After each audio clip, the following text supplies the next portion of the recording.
Hello, I'm Beth, and this is Social Leopards. Welcome to the final episode of Season 4. I thought it only appropriate to share an essay today that speaks specifically about loneliness. As a superfan of Substack, I have been following the work of Ryan Delaney, who has a newsletter called Beyond Self-Improvement. Among a variety of really engaging content, I came across this one titled The Loneliest Era in Human History: Why the Comfort of Convenience Leaves Us More Isolated Than Ever. And as I read it, it brought me back to the feelings associated with why this podcast first started out. It speaks to how many of us are living our lives in this digital age, lacking one-on-one connections that the older generations had, but the younger ones are having a harder time finding. It's about post-pandemic life and no longer being in a situation where you feel relatable. But before I start reflecting too deeply, let me share the essay itself. Here we go. Dear friend, in 2023, the U.S. Surgeon General declared loneliness an epidemic, as deadly as smoking 15 cigarettes a day. Nearly 1 in 2 American adults now say they feel lonely regularly. That rise isn't random. In the last decade, daily screen time has doubled. Teen loneliness and depression began spiking in 2012, the same year smartphones hit mass adoption. The paradox is evident. The more connected we are digitally, the more isolated we feel psychologically and emotionally. How did we get here? 20 years ago, Apple sold us a dream. A world perfectly tailored to me. iPods, iPads, and iPhones. Everything you want and nothing you don't. It worked. Life got quieter, smoother, easier. Headphones blocked out the noise. Spotify delighted our ears. Netflix entertained us without leaving the house. Dinner showed up in a bag at the door. A quick thank you at best, hurried and hollow. Nothing like sitting in a restaurant looking a server in the eye and asking what they recommend. We called it convenience, comfort, freedom from petty annoyances. But look closer. The same bubble that cuts out irritation also cuts out people. And people, quirky, unpredictable, frustrating as they may be, are also hilarious, creative, and kind beyond measure. When we avoid people, we don't just bypass awkwardness. We do away with the very connections that make life rich, meaningful, and worth living.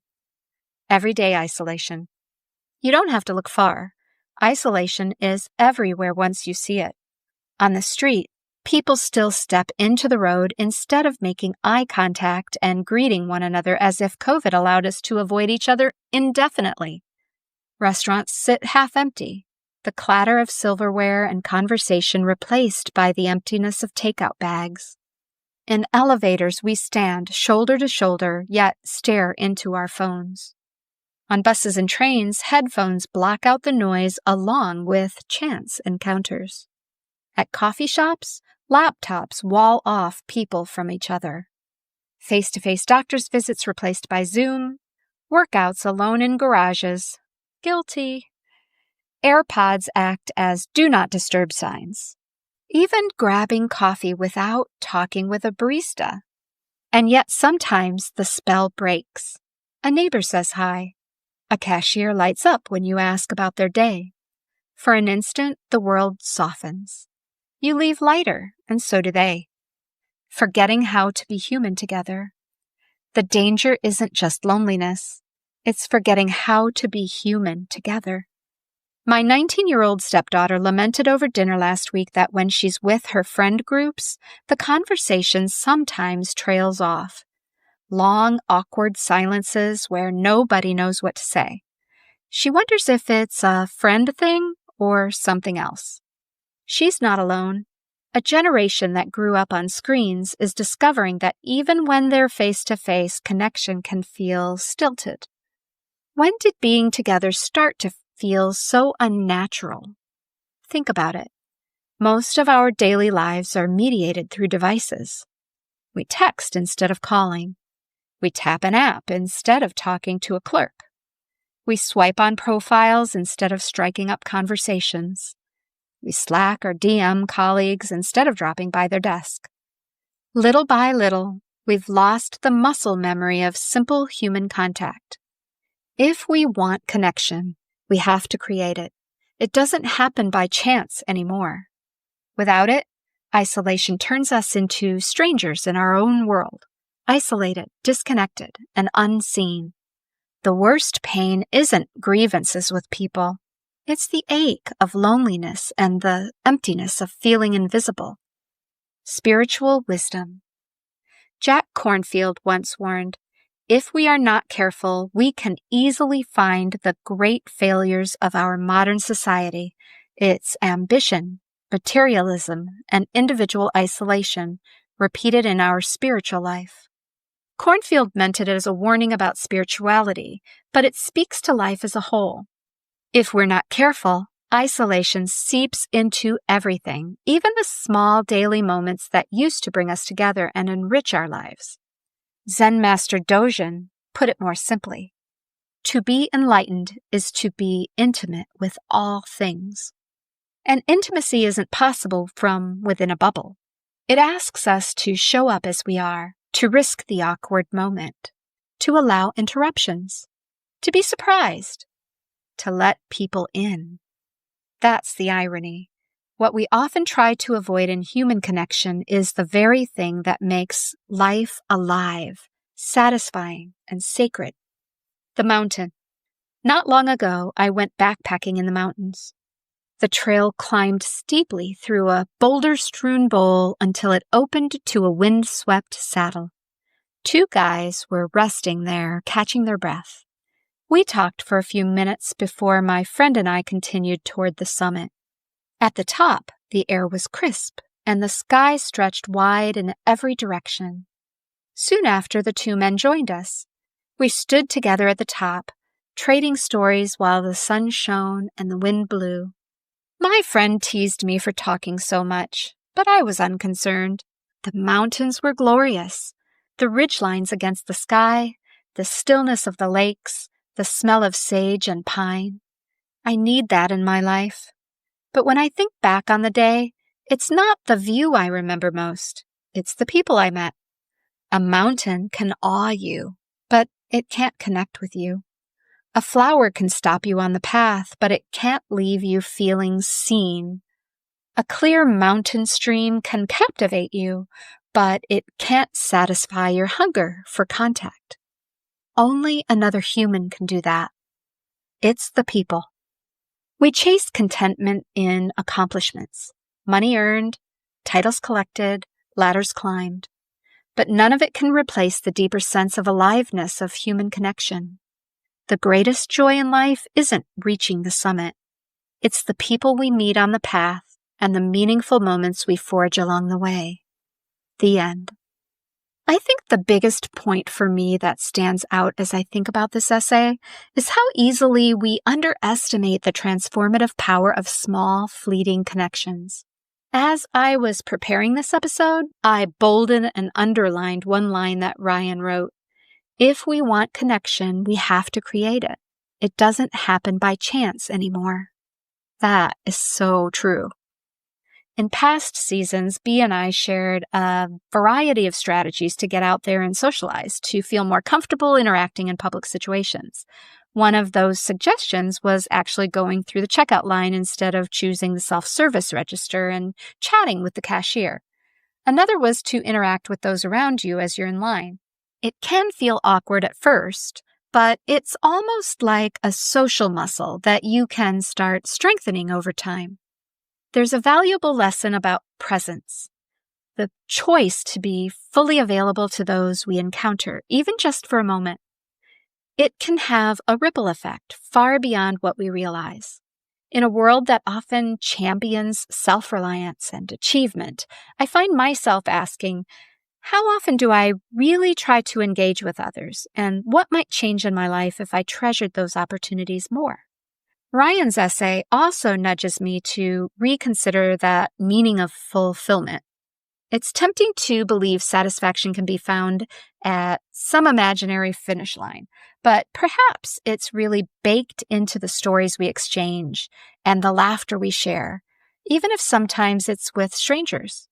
If so, then what truly matters isn't only reaching our goals, but making sure we don't hurry past the people who give flavor and texture to our personal journeys.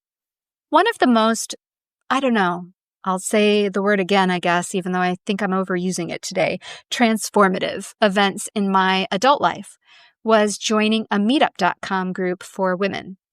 I joined at a time when the pandemic was still a concern, but the world had started opening back up.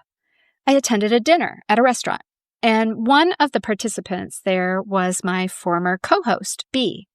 If you go way back to the second episode, I shared that I thought B was glamorous, and I felt a little frumpy to sit across from her.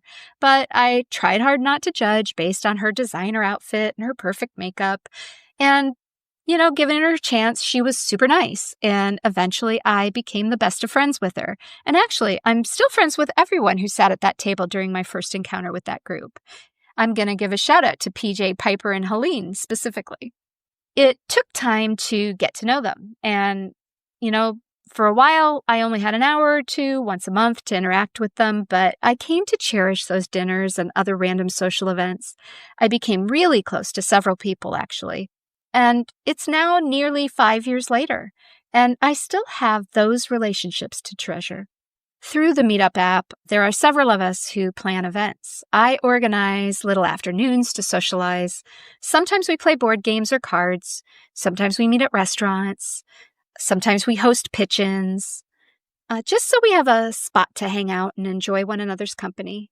I've tried to organize 3 pool parties, and each of them rained out every time, so I've given up on that probably. Another person in our group organizes little campfire outings at parks. Yet another plans a group lunch at the same restaurant every month.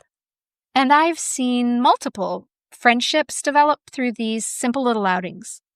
I've heard that Facebook and other social media platforms are good places to find groups like ours. Some are free, some you have to pay for, so it's kind of whatever is comfortable for you and that you can find that works based on where you live, but I highly recommend. Now, it's really hard to get out of a rut if you've been feeling lonely for a long time, especially if isolation is also a factor. It's so much easier to stay in and not try. Not risking social interactions. Sometimes depression can be a factor that keeps you demotivated. I've actually chatted with some people who honestly don't know how to start socializing because absolutely everything they do is digital. I usually suggest that they start out by spending time outside because the sunshine is good for us, no doubt. It helps you feel lighter on a day when you're feeling heavy. A little exercise also boosts energy, which helps you with motivation. I'm actually thinking about starting a walking club on Meetup because I feel like if I could pair up a solid 30-minute walk with a small group of folks who I can talk to during that walk, that would be a really enjoyable outing. And then maybe add on a coffee shop stop at the end for those who want to continue chatting. So I guess in summary, reading Ryan's essay about loneliness has re-energized my passion for keeping strategies that focus on engaging with others as a lifestyle priority. Personally, I'm going to double down on my efforts to find time to spend with friends and acquaintances who may be potentially a close friend in the future. I think it's an investment worth pursuing. One last thank you to Ryan Delaney for his inspirational essay. Be sure to check out the show notes to read his bio and connect with more of his work. Again, his newsletter is called Beyond Self-Improvement. Okay, as I mentioned at the beginning of the show, this marks the last episode for Season 4. Now, usually between seasons, Social Leopards has taken a brief break, throwing in a short season trailer. This time, I'm going to skip that step altogether. Next week, I'll be launching Season 5, and the theme is Conversations with Myself. Each week, I'll be choosing a topic that hopefully resonates with the majority of adults, sparked by things that stick in my mind after reading them or things that I've discussed with friends and family. Next week, I'll be starting with a convo that's all about the voice inside your head, commonly referred to as your inner critic. And I'll be sharing ways to help that voice get quieter and hopefully for it to not show up quite so often. I'm also planning future episodes that tackle different angles on subjects like anxiety, the power of human connection, and gratitude. That one will be just in time for Thanksgiving. I'm excited to continue this podcasting journey and hope you find what I have to say encouraging and thought-provoking. Until next week, take care.